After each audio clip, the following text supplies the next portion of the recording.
Money they give me happiness, ọjà they give me joy.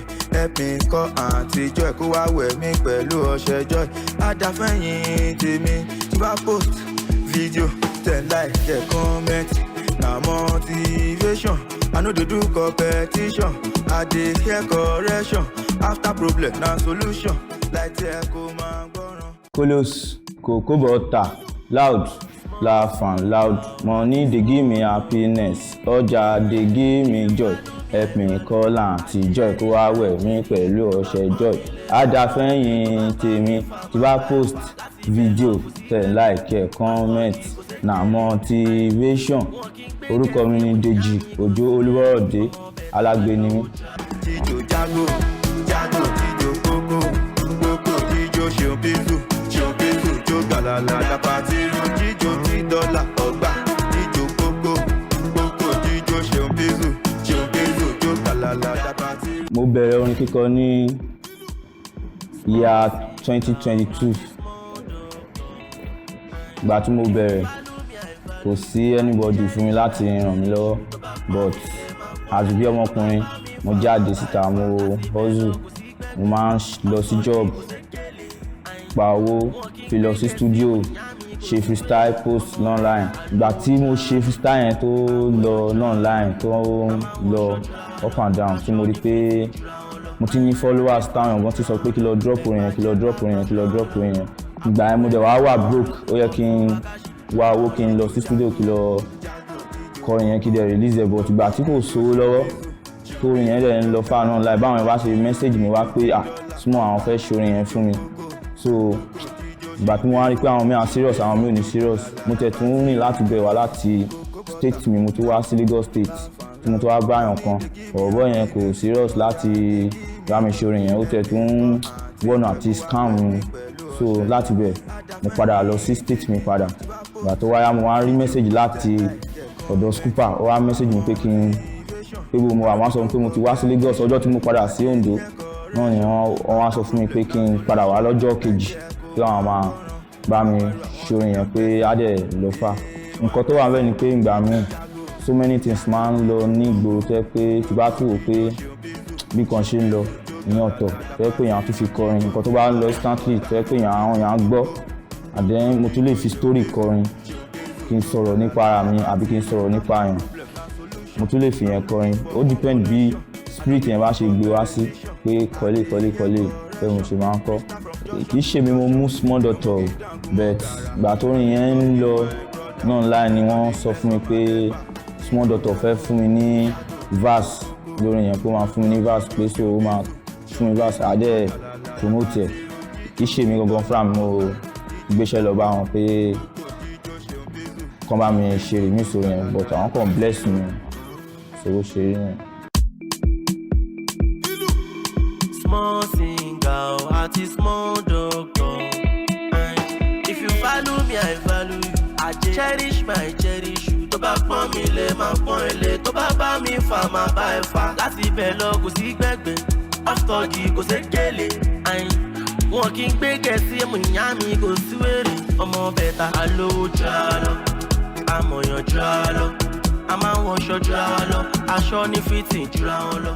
Nǹkan tó kókó ṣe nígbà tí mo ti múrin yẹn lẹ̀ ni pé wọ́n ti ẹ̀ ṣáà show love, wọ́n vibe sí, wọ́n fi sí timeline wọn ìyẹn lórí story wọn IG. So wọ́n dẹ̀ tún message mi, wọ́n dẹ̀ sọ fún mi pé a máa ríra láìpẹ́. So àwọn nǹkan tí mo mọ̀ tí mo dẹ̀ tún rí, mo meet àwọn olórin míì, so mo meet wọn a dẹ̀ jọ vibe.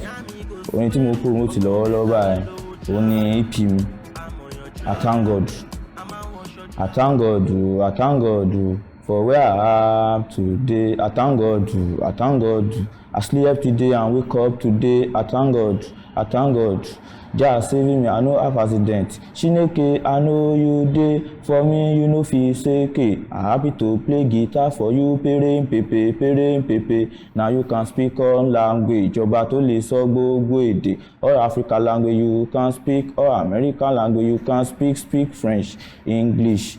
Kérúbù Rìdíìmà CAC, ẹ fi orin àti ìlú yín. Ọpẹ́ ló yẹ bàbá mi, ọba ayérayé ó pọ̀ létí, King of South and East.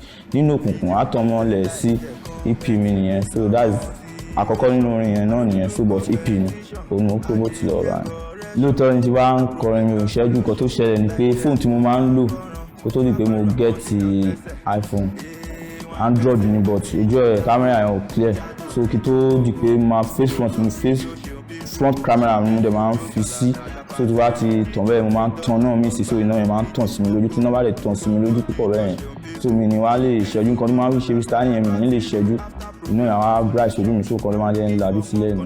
láti ẹ̀ kó máa gbọ́ràn tí bá pariwo àwọn tèmi á gbẹ́sẹ̀ wọ́n á gbẹ́sẹ̀, tí bá láago làwọn tèmi á gbẹ́sẹ̀ wọ́n á gbẹ́sẹ̀, jíjó jágò jíjó kókó jíjó ṣeun pízù jó gàlàlà dàpàtẹ́rù díje wákè ó yá múlẹ̀ díje ó bí dot I love you. Àwọn challenges tí mo rí ó pọ̀ ìgbà tí mo kọ́kọ́ bẹ̀rẹ̀, haters pọ̀ like 8 comments, àwọn ọ̀rọ̀ tí ò yẹ kó máa sọ tá máa jẹ́ kéèyàn máa give up ìyẹn ọ̀tọ̀. Àjẹ́ ìgbà mi mo máa fẹ́ lọ sí show, tẹ́ pé mo bá ti dé show yẹn wọn nígbà kí n wọlé kí tiẹ̀ perform, so àwọn challenges bẹ́ẹ̀ yẹn àwọn tí mo máa ń wò tí wọ́n fi ń ṣe àwòkọ́ṣe pé nǹkankan yẹn báwọn Olamide Badoo, Wizkid, Zlatan, Davido, Tiwa Savage, Tems, Simi àti bẹ́ẹ̀ bẹ́ẹ̀ lọ. Advice mo lè fún àwọn tó ń kọrin tó ń ṣe ń bọ̀ náà ni pé nǹkan tó máa ń ṣe kán tẹra mọ́, kán má dẹ̀ wo nǹkan táwọn èèyàn bá ń sọ, kán jáfáfá mọ́ṣẹ́, kán má give up, so nǹkan tí mo lè sọ fún wọn. Ọjọ́ tí kan gidi ṣẹlẹ̀ tí mi ò lè gbàgbé òun náà ni ọjọ́ tí mo ṣe freestyle tí mo blow, ọjọ́ yẹn náà mi ò lè gbà because mi ò tiẹ̀ believe pé last year yẹn oṣù yẹn December pé nǹkan tiẹ̀ torí ó ti hard gan, ó ti le kókó tí mi ò tiẹ̀ mọ̀ tí mo fẹ́ yà, ṣùgbọ́n mo ti ń plan láti ta àwọn nǹkan tí mo ní gan.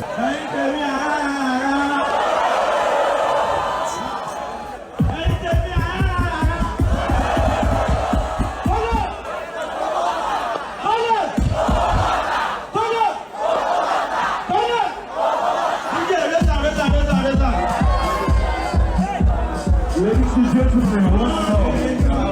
If you know this song, let's go.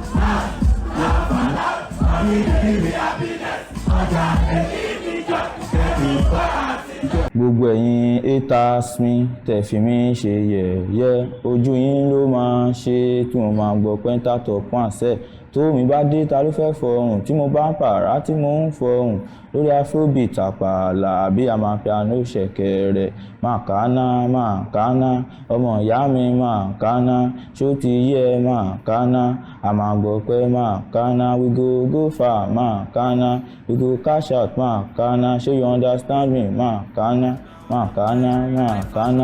Orúkọ mi ni Dèjì Òjó Olúbọ̀rọ̀dé, stage name mi tọ́mọ̀ mi sí ní gbogbo àgbáyé ni Small Singer.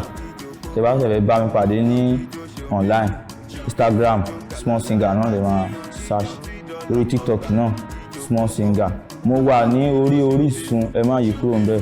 After problem na solution, I'm looking for more connection, I no dey do competition, I dey hear correction, freestyle from junction to junction, èmi ọmọ gèdángu mọ́ gàrà, I'm in Lagos with my brother, may God dey bless all my helper, jíjó jágò jíjó kókó jíjó ṣeun pízù jó gàlàlà dàpàtẹ́rù jíjó $10 ọgbà jíjó kókó jíjó ṣeun pízù jó gàlàlà dàpàtẹ́rù.